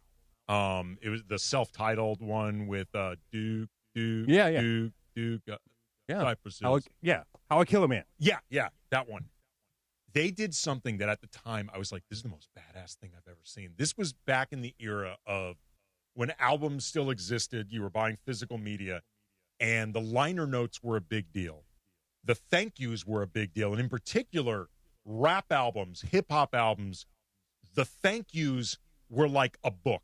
They were like at the very least like a novella. They would be pages and pages of, yes, this one. I love, what's his name? Sendog? Sendog, yes. Sendog. Yes. Like his whole role was like, he would just chime in with that. He was Insane in the membrane. He was like the raspy voiced version of Fred Schneider in the B-52s. Just kill him, I didn't know man. you were going to say that. I thought you were going to go like Flavor Flav or something, dude. But no, you said Fred Schneider from B-52. Pretty good.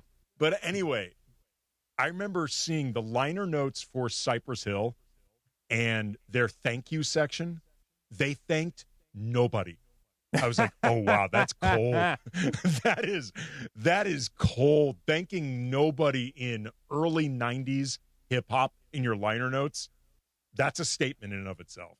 But, yeah, they're Be Real is a fixture at LA Sports, and they are obviously 420 legends. Will Gillery from The Athletic. His sense from being at Houston practice today, Kevin Durant is going to play tomorrow, thought that he looked better than KD looked in warm-ups on Saturday.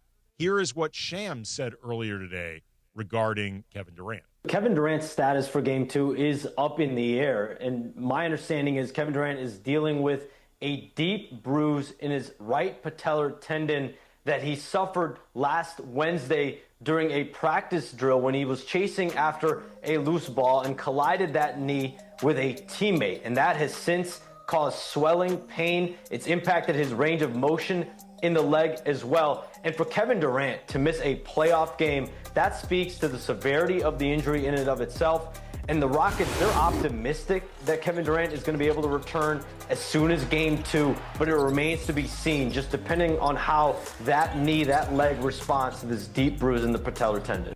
And obviously, if Kevin Durant plays in Game 2 tomorrow, that game, 7:30, pregame coverage begins at 6 o'clock with Beto Durant. Is there going to be anything going on in the plaza or anything like that, or just inside the arena? No. Actually, I believe there's a pizza fest tomorrow in the plaza, but we're not doing that. So, yeah. That's too bad. Can I just say that C.J. McCollum is totally a sidetrack? I was just about to say that. 11-0 run right now for the Atlanta Hawks. Yeah, it's... And then Jalen Brunson just tied it up. 103 apiece with 1:13 left in the fourth. Old man C.J. McCollum, 30 points, 11 of 21 from the field. He's got 6 assists against just 1 turnover, 2 steals, a block. C.J. McCollum has a blocked shot, and he is the only starter for the Hawks that's a positive in the plus-minus. Old man C.J. McCollum. Looks really good. Looks fluid in his movements. He looks really good. Dude, between McCollum tonight, LeBron on Saturday, it is country for old men. It is no longer no country for old men. It is country for old men. How old is C.J. McCollum? C.J. McCollum, I'm going to guess, is 36. Let me look it up right now. Oh, he's 34. Okay. He'll be 35 in September.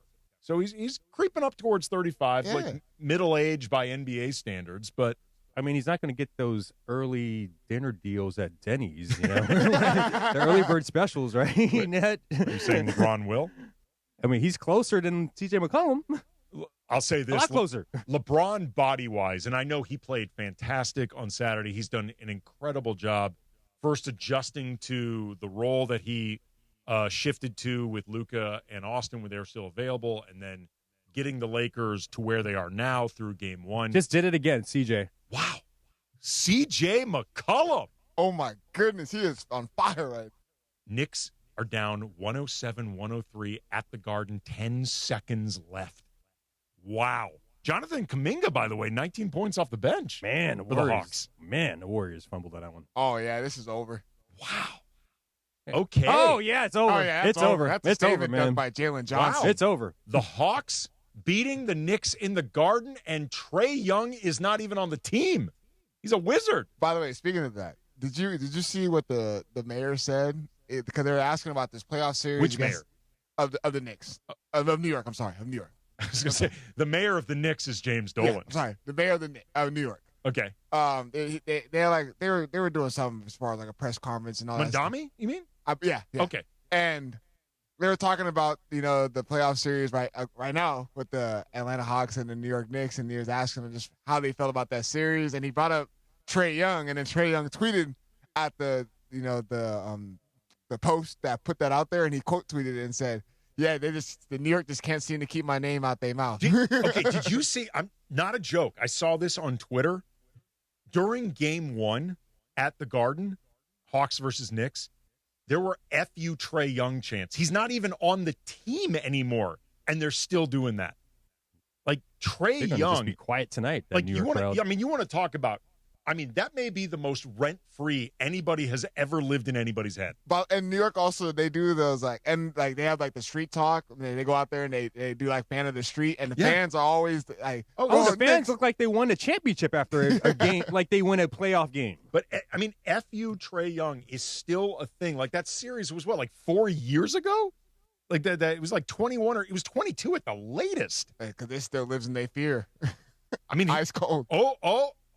107-106 with 7.1 seconds left, unless I'm behind. Your ESPN on your thing is ahead of us on the TV.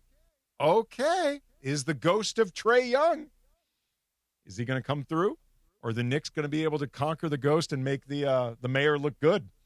I mean, Mandami doesn't need this smoke if they lose this game. No, this is something that can. Brunson hurt just hit a big three right now. Yeah, of course he did. That's what he does. It's what he does. Can't defend, though. No, he cannot. But he can hit you some big shots. He can really hit some big shots. Speaking of big shots and Game 2, Lakers versus the Rockets, in Will Gillery's opinion, Kevin Durant trending towards playing. We will see. As far as different adjustments, I was thinking about from the Rockets side, and that question of what to do with LeBron, you try to make him more of a scorer, which Will Gillery thought that they would look to do, or do you look to, start doubling him, try to get the ball out of his hands, all sorts of stuff. Obviously, you look to make adjustments, but if I'm the Rockets, like I said before, I would feel like I can kind of live with what LeBron did. I would first and foremost be thinking, how the hell do we start scoring again? We need to actually start scoring, and getting Durant will help, but they had 98 points in this game in 2026. Fred VanVleet, where are you? I know. Steven, I will say this, as far as an adjustment the Rockets probably are thinking about. The Lakers had 26 free throws in this game, which is basically their season average. Without Luka and without Austin, who account for 17 of the just under 27 that the Lakers average, and LeBron only had 2 of them. Marcus Smart had 8. I believe Luke Canard and DeAndre Ayton both had 6. LaRavia had 4. If I'm Ime Udoka and the coaching staff, I'm like, how the hell did that happen? How did those guys turn this into a free throw contest? That would bother me in a lot of ways more than even some of the 60% from the field, 50% from behind the arc. You guys are watching Knicks Hawks. Yeah, they're just inbounding the ball right now to CJ McCollum. He's at the free throw line. Oh. This is going down the wire right here, man. This is actually really exciting. But that's one of the things I'm going to be looking for in terms of adjustments that Ime Udoka and the staff make. Just how do they go about keeping the Lakers off the line? Because, if the Lakers had just been okay at the line, they win that thing by double digits. What just happened? You just reacted to something. CJ McCollum missed his first free throw. Oh, no. Yeah. Yes. So, yes, Hawks are still up by 1. McCollum could put him up by 2, but the Knicks could go for the win. They could go for the win or just the tie. It's their house. Yeah. I mean, general school of thought is in your house, go for the tie, send it to overtime in your building. The Knicks do have a timeout. Oh. Ooh. He missed both. Oh, my. CJ McCollum, what happened? No. Probably got tired. They didn't take the timeout. They didn't take the timeout. Yeah, go ahead. The Knicks didn't take the timeout. Mikal Bridges took a jumper, maybe a 15-foot jumper, missed it. So, okay. Yeah. Hawks win. 107 Hawks, 106 Knicks. Series tied 1 apiece, and Mandami is keeping a low profile today. That's right. You don't want that. All right, as always, we will close out with a little crunch time. Funchy's got the topics. DeAndre and I will weigh in. Lakers talk. Andy Kamenetzky, 710 ESPN. You never know what you're going to get when you wake up with Sedano and Cap. Because I'm not you doofus. Hey, listen. Doofus, better that's than a new jerk one. face. Doofus is a new Better one. than a jerk Write it face. down, Cappy. Write it down. Better than a jerk I face. feel like that's softer. Yeah, it was much nicer. Yeah, you give him the Appreciate soft ones. I get the hard ones. that. No, you do get. You the hard deserve ones. it. Yeah. I like it hard sometimes. Anyway, yes, I know. It's the morning show with Sedano and Cap. Weekdays starting at 7 a.m. on ESPN LA. Hey guys, the regular season is wrapped and the NBA playoffs are finally here, and there's no better way to cash in on the high-flying hoops action than Prize Picks, a preferred partner of the NBA. Every bucket, every dime, and every win means more when you're playing on Prize Picks. So don't pass up your next shot with Prize Picks and get $50 instantly in lineups when you play your first $5. And right now, it's the Do It Live 2026 NBA Finals Sweepstakes. Pick live squares during NBA playoff games, and you can win a trip for two to the NBA Finals. To enter, you just make a $5 lineup with at least one live NBA player pick during any part of the 2026 NBA playoffs. Live player picks are picks made after a game is already in progress. So do this. Download the Prize Picks app today and use the code CAPPY, K-A-P-P-Y, to get $50 in lineups after you play your first $5 lineup. That's code CAPPY, K-A-P-P-Y, to get $50 in lineups after you play your first $5 lineup. Prize Picks, a preferred partner of the NBA. Hey, it's Cap. Inheriting a home can be overwhelming, but Seller's Advantage makes it easy. One customer shared, quote, inheriting a home felt like too much work. Seller's Advantage gave us a reasonable offer, handled everything, and closed in 3 weeks. I highly recommend them. Skip repairs and headaches. Call Seller's Advantage today at 888-390-AS-IS or visit sellersadvantage.com for your free cash offer. Don't worry, sell happy with Seller's Advantage. Providence Realty, DRE number 019-15-21-2. It's crunch time on Lakers Talk. When the clock is ticking and it's all coming down to the wire, you know what that means. This is crunch time. Dalton Rushing just hit a home run. Solo shot. Dodgers in Colorado stomping some serious ass. They're up 8-1, top of the eighth. Time for a little crunch time to close out. Funchy's got the topics. DeAndre and I are going to weigh in. What you got? All right, we're going to play our own version of Gone Fishing. Our own Lakers Talk version of Gone Fishing. I guarantee! We're just going to talk about the teams that got knocked out in the play-ins. And we're not going to talk about the Charlotte Hornets and whoever in the East got knocked out. We're just going to focus on the Western Conference. Okay. The Warriors and the Clippers. Warriors were done. And it looked like, that last few seconds of that Warrior game versus whoever they were playing. We saw like Draymond and Steph Curry and Steve Kerr they get were up together. Against the Suns. Yeah, the Suns. They lost to the Suns in the play-in, and they huddled together, and it looked like, it could be the last time we see all three of those guys together in, a Warriors uniform or whatever, or Steve Kerr as a head coach. So what do you guys think is going to happen to the Warriors this summer? I see that they got Porzingis is going to be out. He's going to be a free agent. And Al Horford's probably out.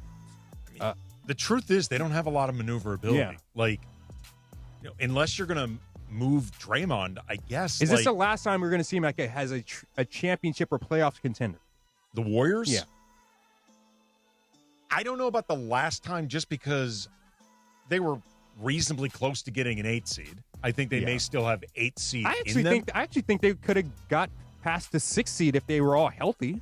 Maybe. I don't know. I mean, they've been okay for the last couple of years. Like, here's the thing. If you keep a dynasty together long enough and you keep a core together long enough, and this three-headed, it's eventually whittled down to 3 heads, Steph Curry, Draymond Green, Steve Kerr, it's been awesome. Like, it's been awesome. The Warriors, it is easy to forget how much of a joke they were for, like, a long time. Other than, like, a little bit of Run TMC. Like the Believe Warriors, remember them? Yeah, I mean, that was fun. The Baron Davis, Steven Jackson, but they really have had no real sustained success. And this was awesome. Steph is one of the most fun players we've ever seen. But everything ends. It seems like it's ending largely on their terms if it's over. Like, I think Steve Kerr, clearly. I would like to see Clay go back and just have, like, a last dance with those guys if they could. I mean, to be honest, the Mavs have no real – I mean, they're going to be trying harder to win next year, but they're not going to be contenders next year. I wouldn't mind the idea of Clay going back. Yeah. It could be kind of fun. Yes, so Steve But I Kerr, think he's out. He's not out in the sense that if the Warriors will likely have him back, if I had to guess, particularly because Steph will want him back. It feels like Steve Kerr's had enough. Do you think that they are going to make like a swing on a big target in the summer? Because we always hear, whenever there's a guy unhappy, or like a Giannis, the Warriors' names pop up. What are they going to trade for Giannis? I don't know. That's the thing. I don't know. The Bucks, you better have a lot of draft picks if you're going to have the Bucks take on Jimmy Butler's contract. I mean, Jimmy Butler makes in the 50s, and who knows when he's going to be available to play. You're obviously not going to trade Steph. Draymond's going to be an expiring contract next year. So. Right, but the Bucks, what do they want with Draymond Green, who will be very unhappy to be there, unless they're going to work out some type of buyout or flip Draymond again? But I don't picture the Warriors sending off. I'm not saying they wouldn't trade Draymond. I don't picture them doing Draymond like that. Like, even acknowledging they want to try to do one more run for Steph, that would be brutal. I don't think Steph would like What about LeBron? This notion that LeBron can still keep up with Steph Curry. Look, LeBron got Jimmy Butler coming back too. When? Looking like what? I mean, he got hurt early in the season though, so I mean, we've seen Jason Tatum come back real quick too. But Jason, how much younger is Jason Tatum than Jimmy Butler? I get that, but science, doctors and all that stuff, it's different now. AK. Unless Jimmy Butler is on a plane to España going to find some stem cells, Medico Chingon, hopefully that worked on Luka. Hopefully this was Medico Chingon, a badass doctor. All right, guys. From LeBron's perspective, what's the appeal? Just team up with Steph Curry. I guess. I mean, if he's ever just wanted to play with Steph before his career's over, great, but it doesn't seem that appealing. All right, I probably got 2 more minutes. The Clippers. What's going to happen with them this summer? I don't know. What do you think is going to happen with Kawhi's contract? You think it's going to give, most people in NBA circles think that it could get voided. Well, if it gets voided, I will say this. It better stay on the Clippers' books, because otherwise you're actually doing them a favor. Like, even if they want to keep Kawhi, you're still doing them a favor if all of a sudden that money gets makes wiped $50 off million their next year. Like, they need to keep it on their books as dead money. Otherwise, you're not really punishing the Clippers at all. Yeah, I have a feeling that they're going to do a deeper investigation into the whole aspirations thing with Kawhi Leonard. And I don't know why I just have a strong feeling that Kawhi Leonard is gonna go somewhere else. But you know what? They kind of got out of this Paul George situation. They did. They did. They did. They did. They actually. And look, they got Darius Garland from it, who's probably a way better player, younger player, somebody they can move forward with. They got some picks for Zubats and Benedict Mathurin, and I am not one of those people that crushes them for the Paul George trade with OKC. It turned into Shea and those other draft picks, because everybody at the time would have done this, and at the time everybody was praising it, but it just didn't work out. It just did not work out at all. Curse of the Clippers. Yep. Well, I've already said, if they want to end this curse, they need to very publicly cut ties with number one fan Shelley Sterling. She's the ghost still hanging over all of this. She knew everything with Donald. Google Shelley Sterling, health inspector. The ghost of Christmas past. She's still she's not allowed to show up, right? Oh no, she still goes. She's contractual unless they've changed something. It was like part of the sale that she was known formally as number one fan. Oh, my goodness. And, that woman knew everything Donald was doing. Again, Google Shelley Sterling, health inspector. That's all I got to say. So if they want to break this curse, if the curse exists, you have to formally cut ties with Shelley Sterling. All right. Thank you to Yovan Buha, Buha's Block Podcast, Will Gillery from The Athletic, and Jacob and Ronnie for swinging by. Thanks to the kids in the back with the social media. I can't see how many are actually back there. Just one, Reese. Okay, well, Reese, thank you very much. Obviously, as always, thank you to Funchy. Thank you to DeAndre. I believe we're going to be back next week. Same time, same night. Very, very rare. Lakers Talk, Andy Kamenetzky, 710 ESPN. Mason and Ireland, the OGs of LA Sports Talk. By the way, 61 is just a random number anyway. I can't believe I made it to 61 years old. We're happy you're here. Yeah, thank you.